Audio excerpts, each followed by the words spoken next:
This was a search for the truth wherever it lay. He'd never admitted any responsibility. Here was a man who would kill for nothing.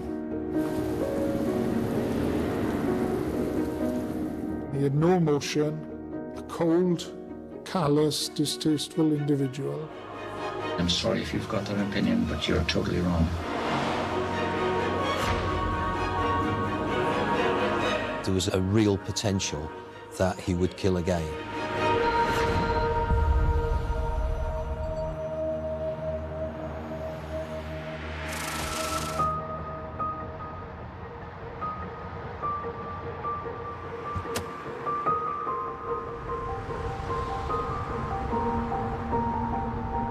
My name is Steve Wilkins. I'm a former Detective Chief Superintendent in Dyfed-Powys Police. During the 80s, within this very small area of North Pembrokeshire, there was really a blip on the landscape in relation to serious criminality. Within a distance of no more than 5 miles, we had 2 double murders. And then in 1996, 5 children were indecently assaulted by a man with a balaclava and a double-barrel sawn-off shotgun. A number of lines of inquiry were undertaken, but those offences remained undetected. It was like the elephant in the room, which people didn't really want to talk about, and that was very unacceptable. I believe the evidence is always there. It's just having the people with the will to find it. For me, it's about the search for the truth.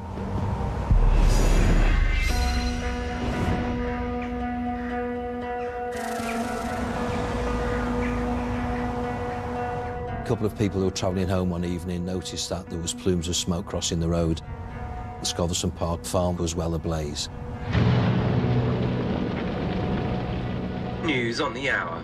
Police have revealed more shocking news on the deaths of millionaire landowners Helen and Richard Thomas.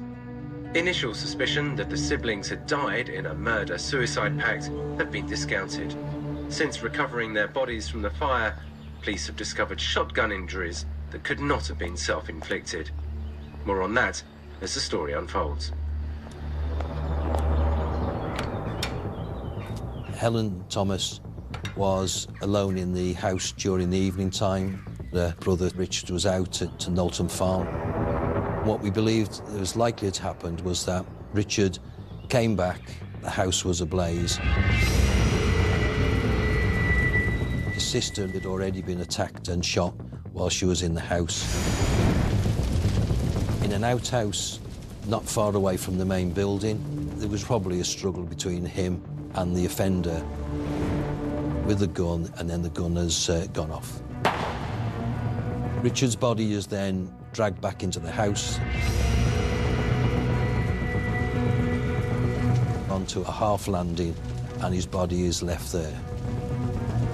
Helen's body is recovered on the ground floor, but she's actually lying on top of bed springs, and what we think happened is that she's attacked in an upper floor, probably a bedroom, and during the fire, the floors are burnt out and the body on top of the bed springs has dropped through to the ground floor.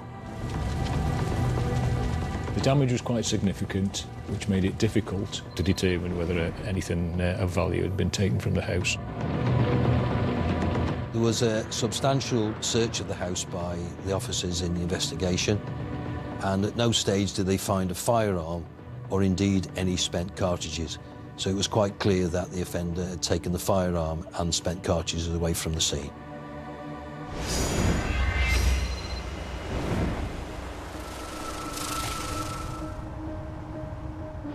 Today's headlines. The bodies of missing holidaymakers, husband and wife Peter and Gwenda Dixon, have been found gunned down on a coastal path. Their brutal deaths have shocked the local community. Peter and Gwenda Dixon, a couple from Oxfordshire, they used to visit Pembrokeshire regularly. They loved the area. They were well known in the area. On the 29th of June 1989, they went for a walk along the coastal path.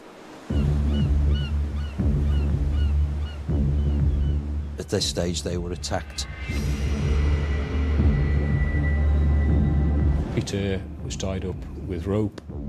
There was evidence that Gwenda had been sexually assaulted by the offender. Witnesses who were actually down here in the bay on the beach, they heard 5 shots.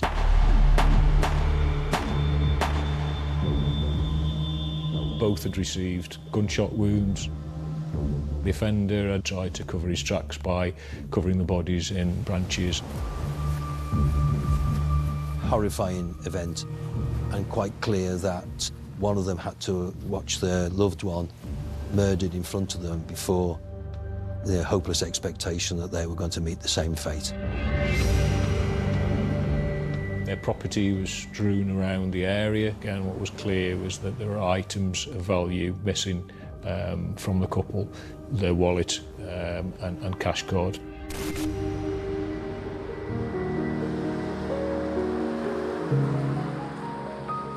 Following morning, Peter Dixon's cash card was used. The offender had used this particular cash point at 14 minutes past 7 in the morning.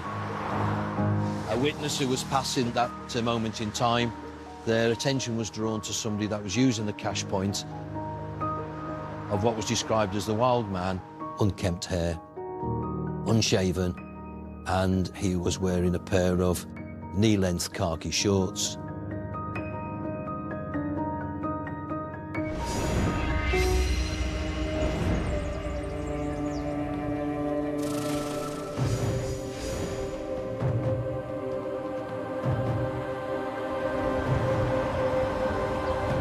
We're now at the location of the Milford Haven attack.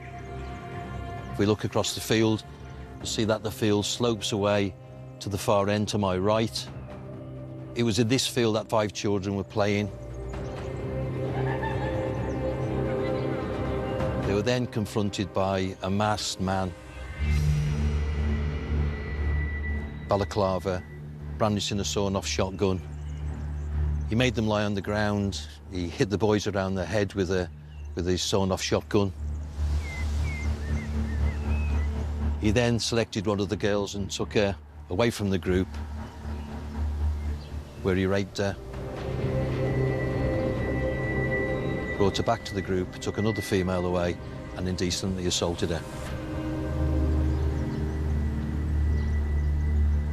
For me, it's an offence which was equally as shocking as the 2 double murders, because those children, without doubt, had their childhood taken away from them on that evening in 1996.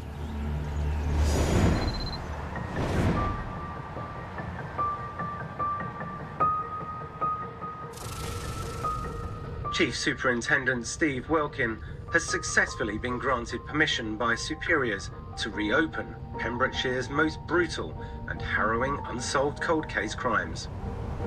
I was aware that nationally there had been some success in cold case reviews.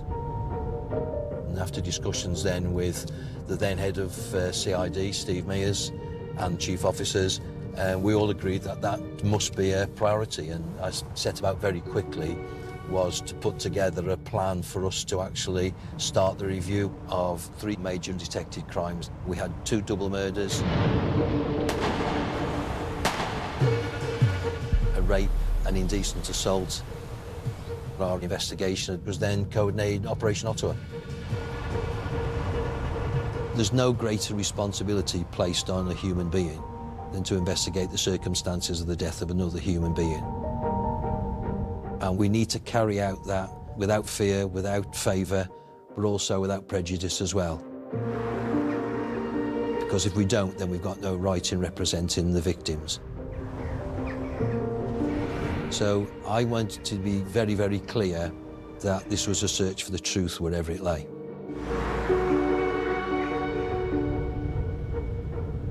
Once I'd actually started to look at the offences, started to draw links between them,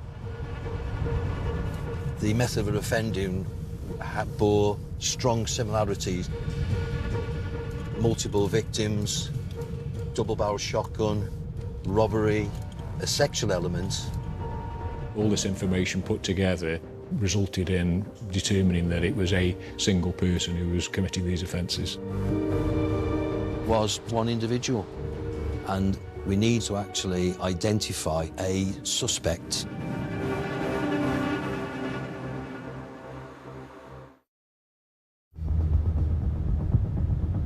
I really started to review our response in relation to serious crime.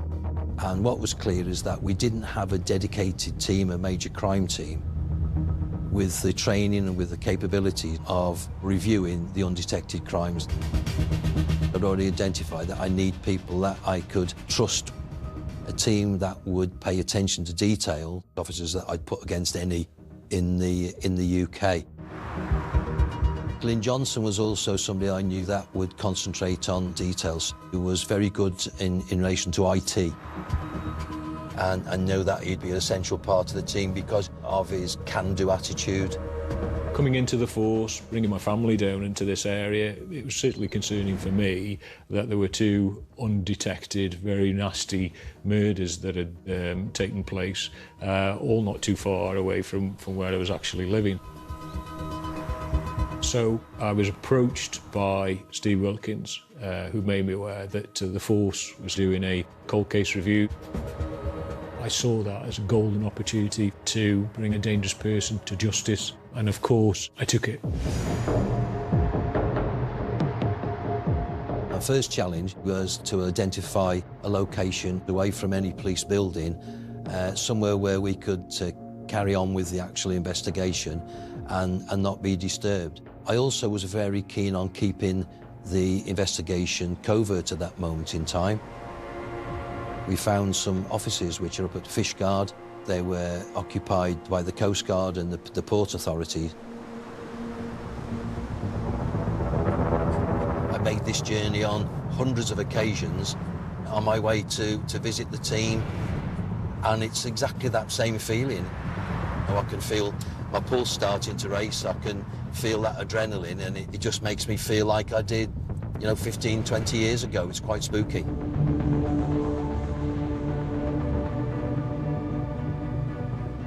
Just hasn't changed at all, has it? It doesn't. Yeah. It hasn't changed a bit. It's been 15 years since I last came down. I think a concern for me was that isolation. It was quite significant, as it was 12 miles away from the station that I was working in. I hadn't had any contact with my colleagues in Haverfordwest at that time. It was lonely times, just included spending long times away from home, but we knew we got a job to do. It's quite mixed emotions when I actually look at the place there now, because this is where it started.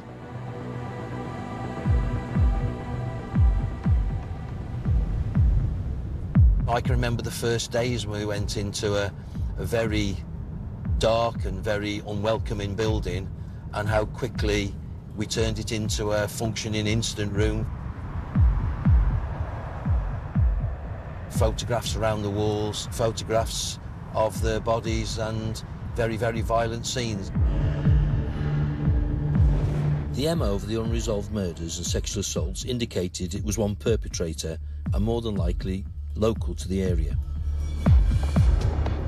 So we began to review historic cases, looking for a pattern that might connect to other crimes.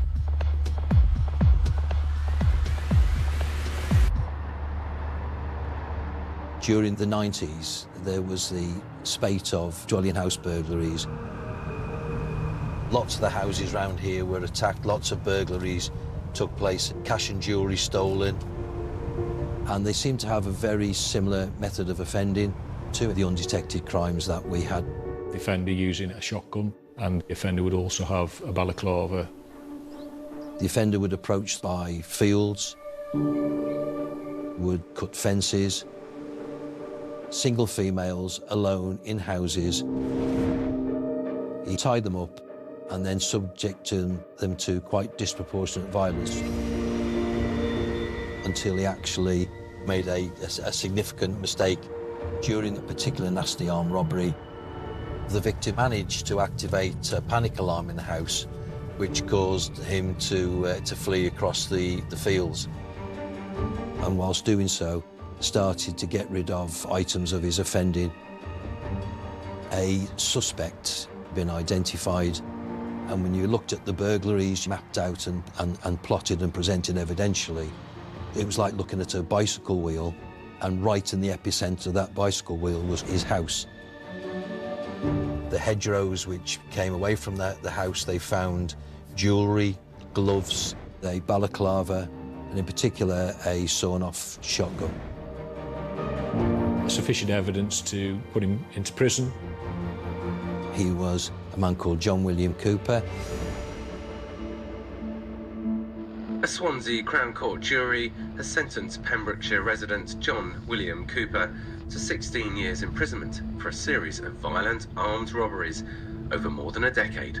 He was a dangerous, controlling individual. His son painted a picture of this man who was both verbally abusive, physically abusive. He would beat him. He threatened him with a firearm. We know that he had a significant gambling habits. He was a keen darts player, and there was a story out there that one night after a darts match, and he'd lost a darts match, that he'd fallen out with the guy that he was playing darts with, and they went outside and he beat him up. Locally, people would give him a wide berth. Again, there was only circumstantial evidence with regards to the potential involvement in the murders. John William Cooper had been identified as a person of significant interest for the undetected murders and the sexual assault.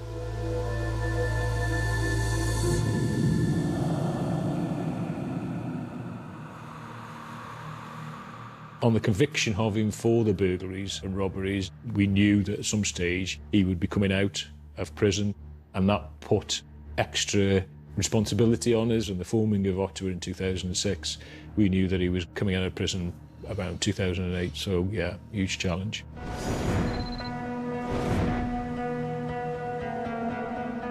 It was time for us to carry out a fundamental thematic forensic review, and that would involve looking at all of the material, all of the evidence, the physical evidence in relation to those offences. For Ottawa was the sheer size of it. We had thousands of exhibits to retrieve. Then we start to prioritise those exhibits which I know had either been touched by the offender, brought to the scene by the offender, or had come into contact with the victims. Evidence that would connect an offender to the offences itself. One sock which was recovered from the body of Richard Thomas was almost intact.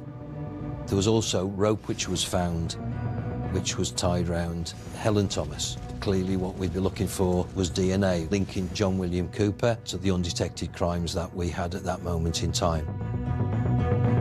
We were pretty much restricted to DNA profiling, at least in the first instance. Very, very focused and painstaking. One significant piece of evidence was a pair of khaki shorts which were recovered from John Cooper's house.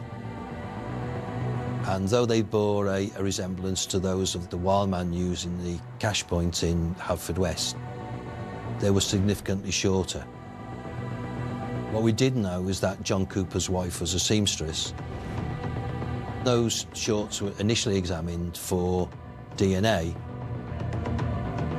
Our relationship with Stephen and the team was very good to start with, but it took a bit of a knock when it was becoming obvious that we were not getting the sort of DNA results that I think we'd all hoped for.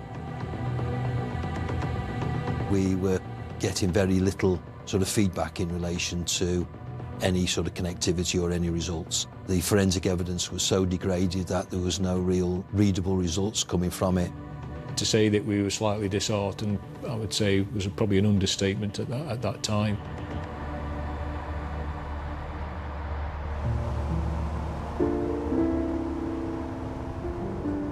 Watching the frustration of the team when we didn't seem to have the luck going in our direction, particularly the lack of sort of forensic hits, the golden nuggets as I used to call it. That was a particular low time.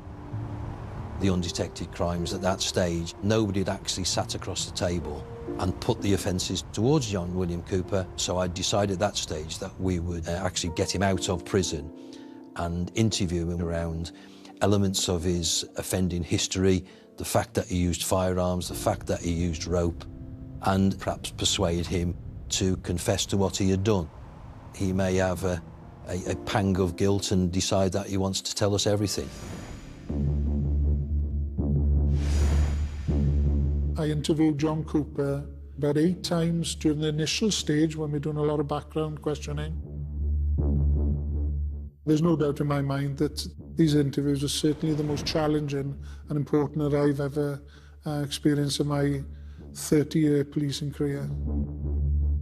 Leading up to the first interview, I'd never met him before. He walked past me, stopped, and in a nasty type of menacing type of way, he turned to me and said, "Have I met you before?"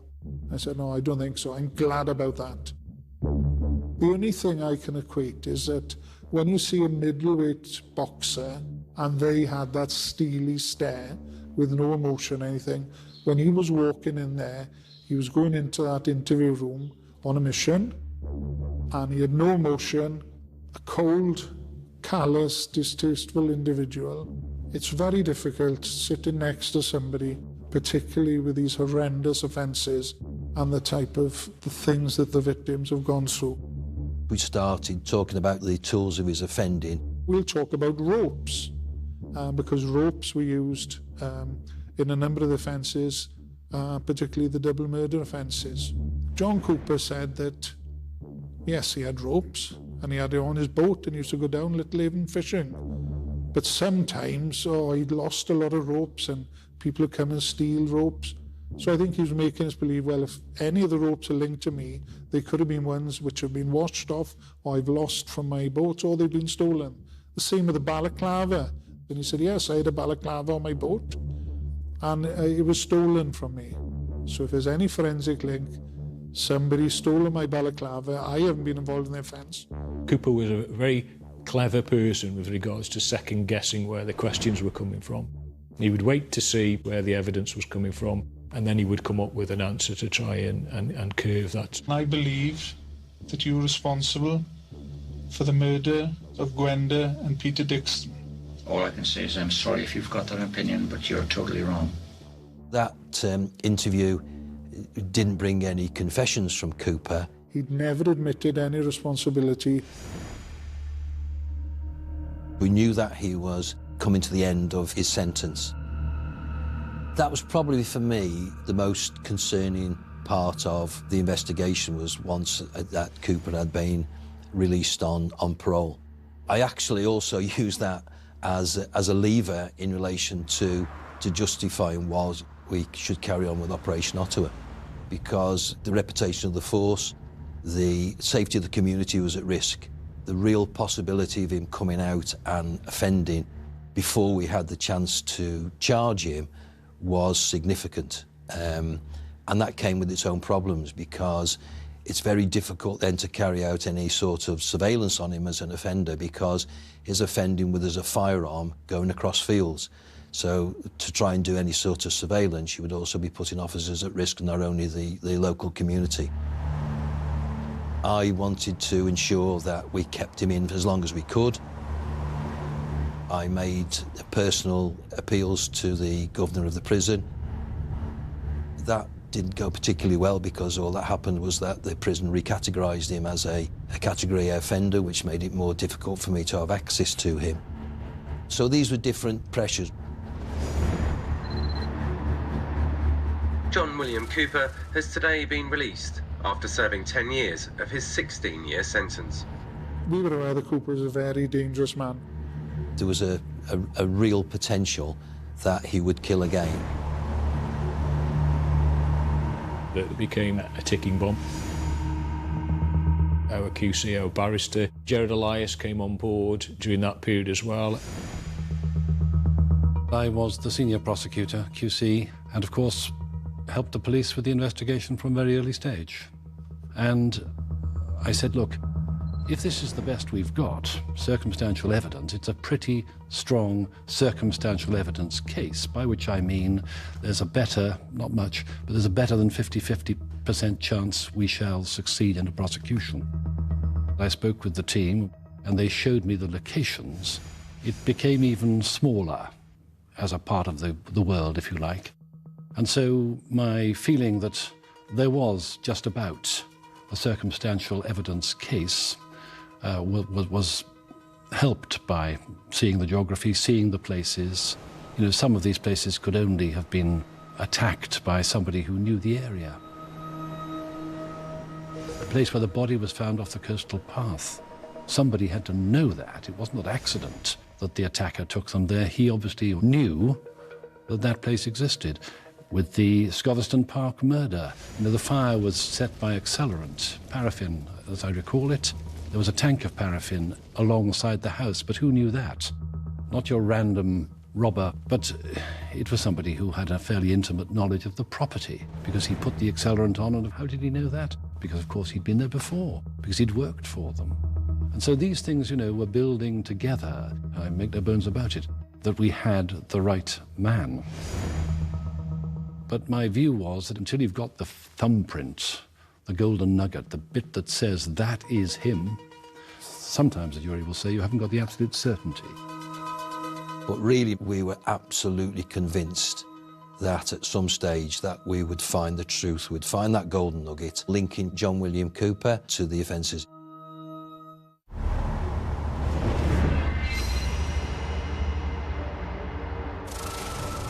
I was aware that nationally there had been some success in looking back at historic offences, and in particular the advances in forensic science had now given us a real fighting chance to re-examine some of those offences and to bring modern-day science to bear on them. We tried to be as imaginative as possible about the way in which we came at some of these items. We were in this kind of DNA straitjacket, so we had suggested, why don't we look a little bit wider? One of the things that we found had been really useful, and that is textile fibres, because the victims were wearing clothing. The offender, I'm sure, was wearing clothing. There had been contact between them, and this gives us another kind of evidence to look for. When we actually started to look for fibres, this is a different process. The forensic evidence would either take us towards John William Cooper, or it would take us to identify another offender. One main new technique with a higher power microscope, that just gives you better discrimination about the colour of fibres and being able to compare them. It was a game changer in fibre examinations. It can provide incredibly powerful evidence of contact in their own right. Now suddenly, we started finding stuff. It was amazing. Even I was amazed.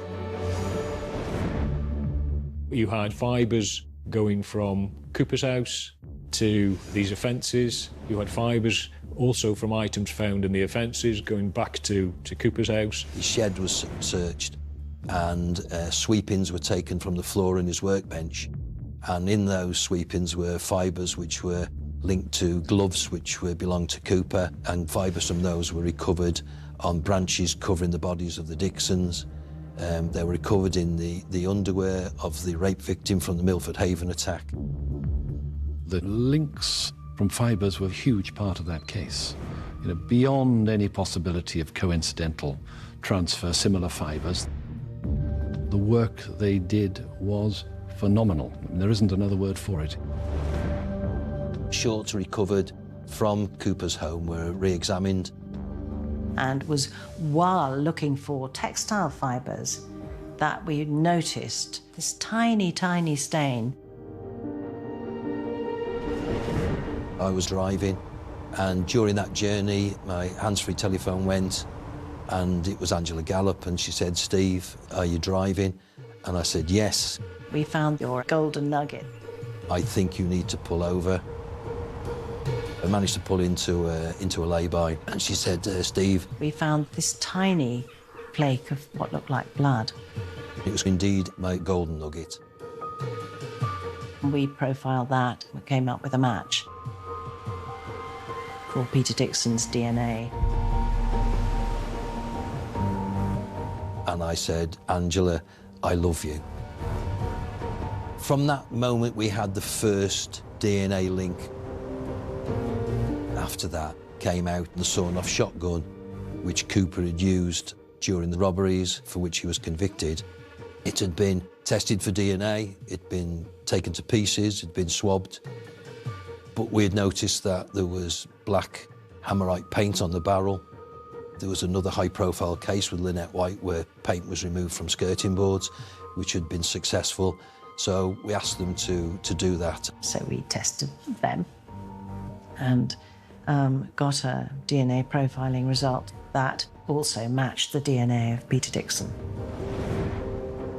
Which meant at that stage we then identified the murder weapon.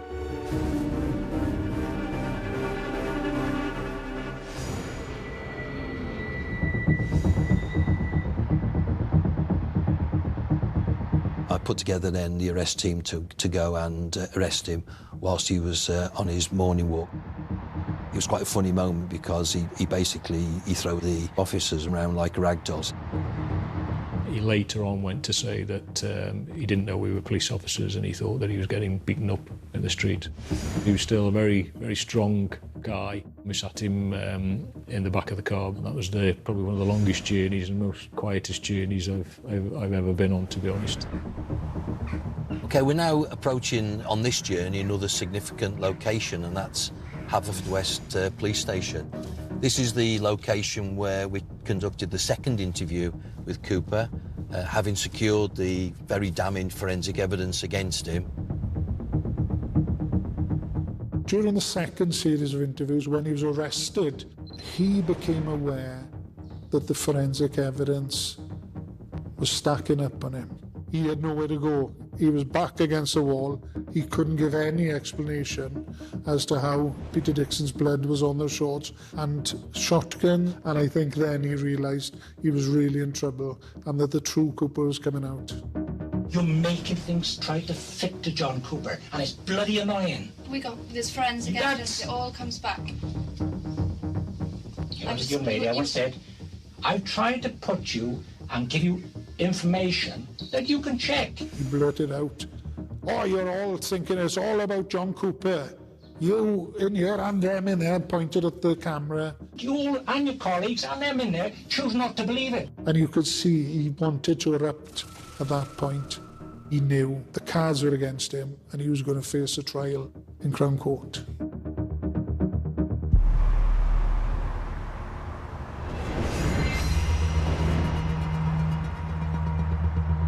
John William Cooper, convicted for a spate of violent armed robberies in the 90s and released in 2008, now stands accused of 2 double murders and the attack and indecent assault of 5 teenagers. He arrived at Swansea Crown Court to face trial today. The allegations are the result of a historic cold case review, investigating crimes spanning as far back as 1985. Judge me after the trial, not before. Judge me after the trial. It's quite a strange position to be in. You've just controlled an investigation for 6 years. The judges put that in the hands of 12 people from the community to listen to the evidence. So from total control, you have no control.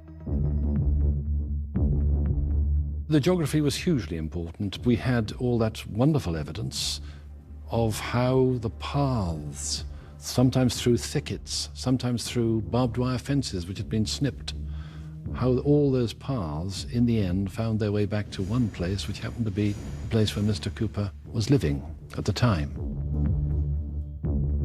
When the defense were asking questions, they spent the whole of the day really not dealing with much of the evidence, except for him to say, no, I didn't kill the Dixons, I wasn't involved in Scarverston, and I wasn't the person in the field. I mean, that was really his defense, okay, without going into too much more detail. And the jury were even playing a video of his daughter's wedding, where he was giving her away, where he was making speeches. The impression being given, despite all the prosecution say, this is actually a decent family man. Would he have done any of these nonsensical things that they're talking about? And so at 4 o'clock, When the defence sat down, I didn't want the jury left with this idea that he was really just a family man who we might all have misunderstood, and, you know, the evidence was being doctored against him and so on. So I thought, I'll just take one point. And the one point, of course, was what he'd said about a balaclava. He said, is it not true that in your previous trial for robbery, you said the discarded balaclava did not belong to you? But in this trial, because your head hair has been found in it, you're now saying that that balaclava does belong to you, but it must have been stolen off your boat. So I simply spent 10 minutes trying to get him to say, you did lie to that previous jury, didn't you? But in the end, of course, he has to say, yes, I lied to the previous jury about a very important exhibit. Thank you very much, my lord. That'll be a convenient moment. And I think, you know, so the jury were not going home thinking, oh, yeah, this is a man who actually, you know, makes it up on the hoof. And of course, he doesn't want to tell the truth even now, even now. It was just the cool, calculated way that Mr. Elias operated. For me, it was a stroke of pure genius. The next morning, Mr. Elias looked at the jury and said, I want to tell you a story, members of the jury, and the story really is in three parts. The first part is this.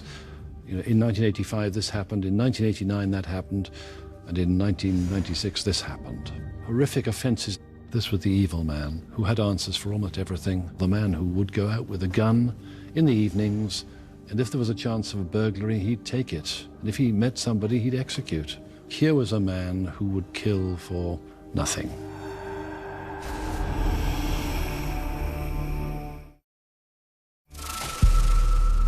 The artist impression of the person believed to be using the Dixon's cash card showed the side profile of the potential offender with a mass of curly hair, unshaven. During the robberies inquiry, Cooper didn't look nothing like the artist's impression. However, it became apparent to us during the Ottawa investigation that Cooper had been on television on Bullseye in 1989. We were fortunate enough then to get a side profile shot of Cooper from the television company. I mean, I remember the first time I saw it, you know, you said, good Lord, that's an amazing artist impression. It was almost like they'd done an artist's impression of him on Bullseye.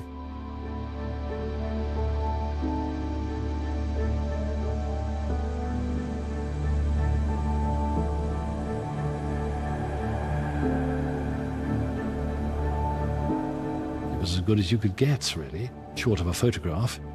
And it was phenomenal, but of course the impact. It was like some of the big moments in the trial where you realised the jury knew that this wasn't some coincidence that put the defendant there. He was there because that was him. We'd look at the exhibits that we got, Scoverston, Dixon's, Milford Haven, and the robberies. The locations. And rope. The victim's blood. Cut fences.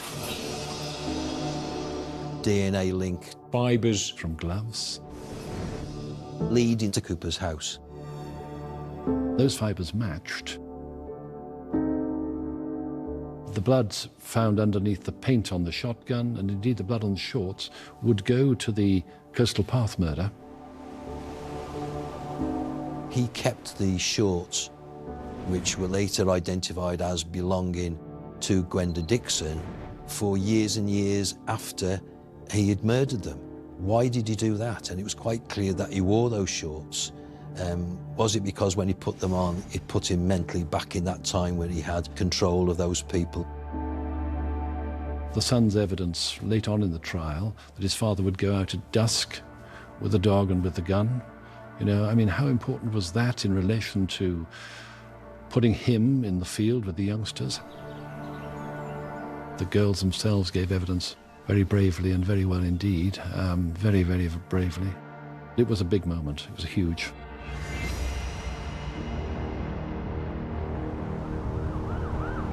After more than 7 weeks, both legal teams involved in the trial of John William Cooper have finished giving evidence, and jurors will be expected to come to a verdict. If the investigation failed and he was given his freedom, I would take responsibility. I had already written out my resignation. I had this It's a rather panicky feeling when you're making a closing speech and you think the jury are perhaps not listening to you anymore. We spent every day waiting and hoping that the verdict would shortly be released. This was a very tense time because nobody ever knows what the verdict a jury is going to give. People start to look at, how long has the jury been out? Why are they taking so long to come to a decision? I don't care how long you've been doing it. It's in the hands of the jury at the end of the day, and you never know. The victims of the Milford Haven attack were actually in a one-way glass room next to the court. They could see into the court. When the first verdict came back and he said the word guilty to that one, I turned to Glyn Johnson and I said, it's a full house. Guilty of the murders of Helen and Richard Thomas, guilty of Peter and Gwenna Dixon's murders, guilty of the rapes of the 2 girls in Milford Haven.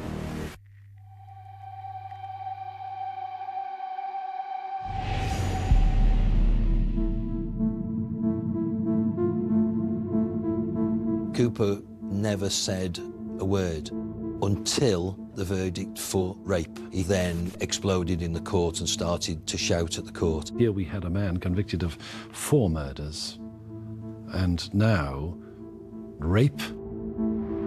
He knew that was going to put him into prison where nobody would have the remotest bit of sympathy for him. Now he's going to be a marked man. It was fabulous to know the person responsible for these terrible, heinous crimes was now going to spend the rest of their life behind bars.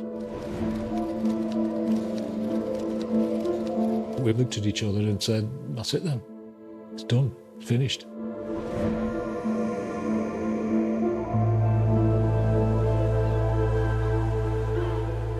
There was a cloud on the area, and I think with the Crown Court verdict, it gave closure. And I always remember one message which I received from somebody who said that they hadn't walked the coastal path for 20 years and that they were going to walk it that weekend. Suddenly this dark cloud had been lifted over the top of that part of Wales and Pembrokeshire. It probably was the biggest case that I was involved in. In terms of criminal trials, this was a remarkable case. I mean, it was remarkable because of its age, because of the investigation that had to be carried out against that background. When we're going back 20 and 30 years. And I would agree entirely that it is, in all probability, the greatest cold case review and result that there has been. I am very proud that we were able to represent the victims and their families and for them to see justice done. Judge Griffith-Williams gave him life means life, which to my mind was an inevitability, because here you were talking about a dangerous psychopath. Given the opportunity to kill for next to nothing, he'd do it again, I have little doubt. For me, it was around achieving justice, about finding the truth, about making sure that those victims of John Cooper had their day in court and had justice and had an opportunity to try as best they could to move on. The young people, they were obviously frightened out of their lives by what happened to them, and their evidence undoubtedly contributed to the conviction. There was family of the Thomases, and I met them during the trial. I met the son and daughter of the Dixons. They go down every year to lay flowers at the point where their parents were killed, and they've maintained the memory of their parents. They're good people, and of course they went through hell because of the events and the impact it had on their own families. So all of them, in a way, have played a really important part in ensuring that John Cooper will not see the light of day again. Searching the truth is very important. It's very important not to get carried away, but just to look at what evidence you've got. It was a very long journey over several years. Those 5 years were a long 5 years. And for the families of the victims, it was a tremendously long journey, which they're still on. Some of these officers worked on that investigation For 5 years, they were totally dedicated to it. Surrounded by misery, by mayhem, by murder. Then to go home and to be a father, to be a brother, to be a husband for families is sometimes very, very difficult. So you certainly had to deal with it yourself. I think all of us suffered. I spent a significant amount of time away from home. Very soon after the court case, I separated from my then wife, which obviously caused significant issues at home with my children. John Cooper had an impact on all of us. The way he went about his offending, I think he enjoyed what he did. I think he got some sort of sexual satisfaction about what he did and controlling people. But I just think the man was just born evil. On a quiet moment, I will sit and I'll look at the things we did. I'll reflect on other parts of my policing career. And fortunately or unfortunately, you know, I've had that opportunity to see people at their very best, but also see people at their very, very worst. And I don't think you'd be human if that didn't have some sort of lasting impact on you as an individual. And I know I'd probably speak on behalf of the rest of the team, is that we have all had issues in different ways. And, you know, that's a consequence of being a detective, consequence of being a cop.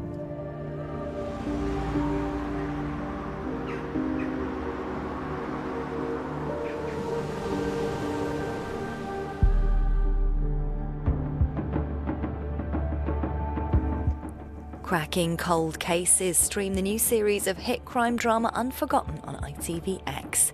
And that's also where you can find classic noughties comedy starring Zach Braff. That's Scrubs. But next, the latest stories with the ITV News at 10.